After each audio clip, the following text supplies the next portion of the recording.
Global skill development mission में आपका स्वागत है।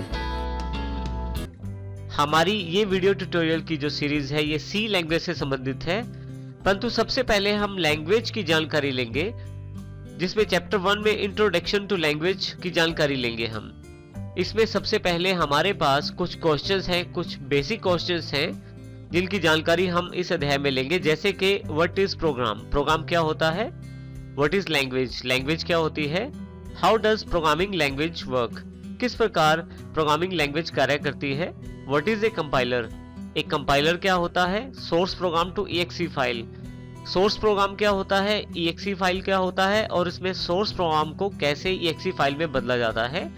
इस बेसिक क्वेश्चन को हम इस अपने पहले अध्याय में पढ़ेंगे और फिर जानकारी लेंगे इन सबके बारे में विस्तार रूप से, और किस प्रकार से ये सभी सी लैंग्वेज के लिए बहुत ही इंपॉर्टेंट रहते हैं। सी लैंग्वेज में कार्य करने से पहले हमें इन सभी प्रश्नों के उत्तर की जानकारी होनी चाहिए। तो सबसे पहले हम जानकारी लेते हैं प्रोग्राम के बारे में।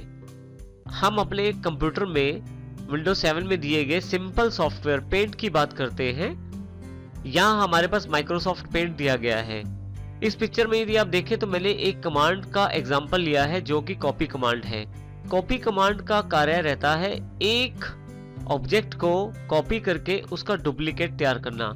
यदि आप किसी भी इमेज का डुप्लीकेट तैयार करना चाहते हैं, तो आप यदि किसी भी इमेज को कॉपी करना चाहते हैं तो आप कॉपी कमांड का प्रयोग कर सकते हैं। तो कॉपी कमांड डुप्लीकेट बनाने के लिए प्रयोग की जाती है।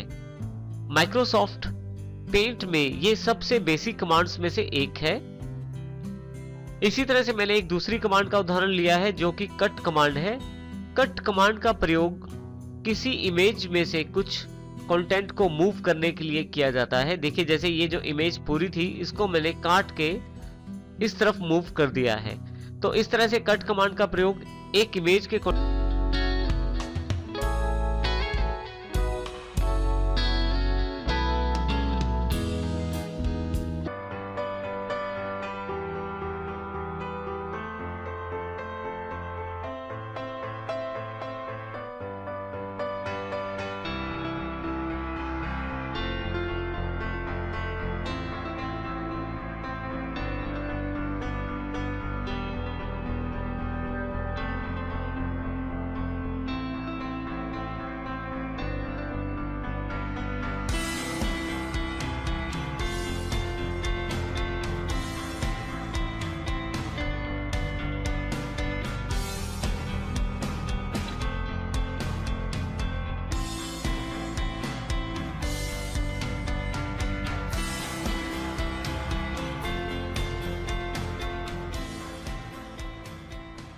कंटेंट को मूव करने के लिए प्रयोग किया जाता है। हमने जो दो कमांडें उदाहरण के रूप में देखी, कट और कॉपी, इन दोनों कमांड्स के बारे में यदि हम बात करें तो ये दोनों का अलग अलग कार्य रहता है और ये दोनों पेंट में अवेलेबल है। हम इसको थोड़ी दूसरी तरह से कह सकते हैं कि ये दोनों दो अलग अलग प्रोग्राम्स हैं। इसका अर्थ ये हुआ कि कट अलग प्रोग्राम है और कॉपी अलग प्रोग्राम है, और जिनका कार्य अलग है। कॉपी का कार्य एक कंटेंट का डुप्लीकेट तैयार करना होता है, जबकि कट का कार्य किसी कंटेंट के पार्ट को मूव करना होता है। तो दोनों प्रोग्राम्स का कार्य अलग अलग रहता है। इसका अर्थ ये हुआ कि जिस प्रकार से हमने कट कॉपी को देखा, इस प्रकार से माइक्रोसॉफ्ट पेंट में काफी सारी कमांड्स अवेलेबल हैं, अर्थात काफी सारे प्रोग्राम्स अवेलेबल हैं, जिसमें देखें हमारे पास उदाहरण यहाँ पे हैं, cut, copy, paste, save, save as, इस तरह के काफी सारे छोटे छोटे प्रोग्राम्स यहाँ अवेलेबल हैं और इन सभी प्रोग्राम्स का कार्य अलग अलग रहता है। लेकिन यदि इन सभी प्रोग्राम्स को मैं इकट्ठा कर दूं तो इन सभी प्रोग्राम्स को मिला के एक बड़ा सॉफ्टवेयर तैयार किया जाता है, जो कि हमारे पास यहाँ माइक्रोसॉफ्ट पेंट के रूप में उपलब्ध है। इसका यह भी अर्थ हुआ किसी भी सॉफ्टवेयर को बनाने के लिए काफी सारे प्रोग्राम्स की आवश्यकता रहती है, और जैसे हमने अपने उदाहरण में देखा, कट कॉपी दो प्रोग्राम थे और यहाँ पे काफी सारे प्रोग्राम्स दिए गए हैं। इन सभी प्रोग्राम से मिला के एक सॉफ्टवेयर बनाया जा सकता है, जिस प्रकार से हमारे सामने पेंट का एक एग्जाम्पल अवेलेबल है। अब यदि हम प्रोग्राम की बात करें तो यहाँ हमारे पास एक क्वेश्चन उपलब्ध है। So what is a program, program क्या होता है। A program is a set of instructions that tells a computer how to perform a specific task. एक प्रोग्राम एक सेट होता है काफी सारी इंस्ट्रक्शंस का, जो एक कंप्यूटर को कुछ स्पेसिफिक टास्क करने का आदेश देती हैं। इसका अर्थ ये हुआ कि कट प्रोग्राम अलग कार्य करता है, उसकी सेट ऑफ इंस्ट्रक्शंस अलग है, और कॉपी अलग कार्य करता है, उसकी सेट ऑफ इंस्ट्रक्शंस अलग है।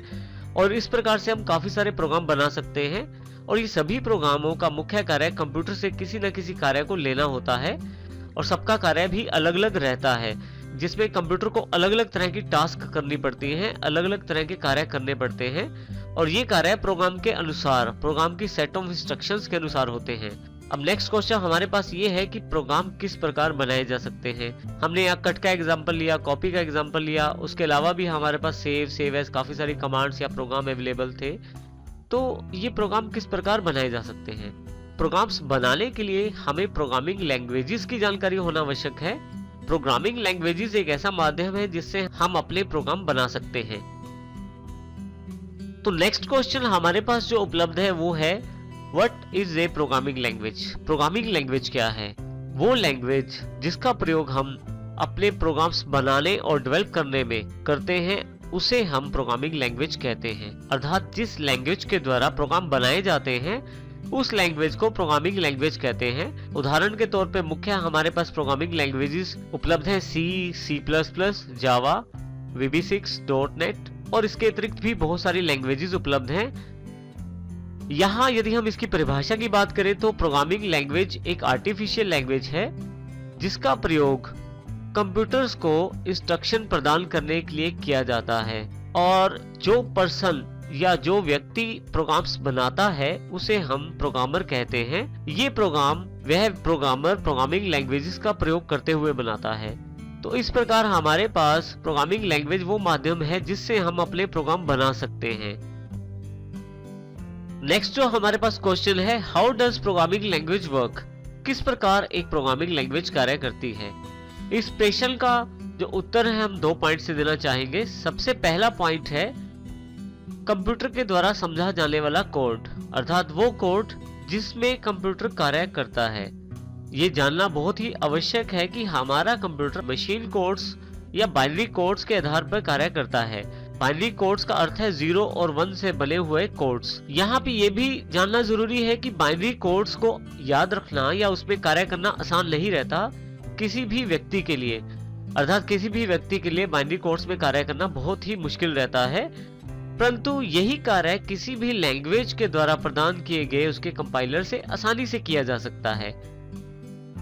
इसका ये अर्थ हुआ कि कंप्यूटर जिस कोड में कार्य करता है उसको आसानी से प्रोग्रामिंग लैंग्वेज के कंपाइलर के द्वारा तैयार किया जा सकता है। इसको इस प्रकार भी कह सकते हैं कि कंप्यूटर जो है वो बाइनरी में कार्य करता है और प्रोग्रामिंग लैंग्वेजेस के कंपाइलर के द्वारा बाइनरी कोड्स को तैयार किया जा सकता है।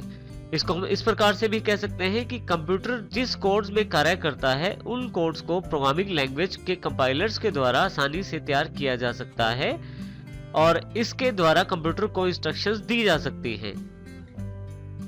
नेक्स्ट पॉइंट जो हमारे पास उपलब्ध है उसके अनुसार हर एक लैंग्वेज एक खास सेट ऑफ रूल्स प्रदान करती है जिसके आधार पे कंप्यूटर से आसानी से कम्युनिकेट किया जा सकता है।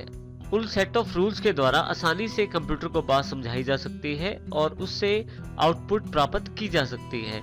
परंतु ये जो कम्युनिकेशन रहता है ये हर बार एक स्पेसिफिक लैंग्वेज के द्वारा किया जाता है, उसके रूल्स के अनुसार किया जाता है। तो इस प्रकार हम ये कह सकते हैं कि जो प्रोग्रामिंग लैंग्वेज होती है वो कंप्यूटर से संपर्क करने के लिए मुख्यतः 2 आधार का प्रयोग करती है। पहला, अपने कंपाइलर्स के द्वारा बाइनरी कोड्स को या मशीन कोड्स को जनरेट करना या उस भाषा को जनरेट करना जिसके द्वारा कंप्यूटर समझ पाए, और दूसरा वो सेट ऑफ रूल्स प्रदान करना जिसके द्वारा आसानी से कंप्यूटर से कम्युनिकेट किया जा सके।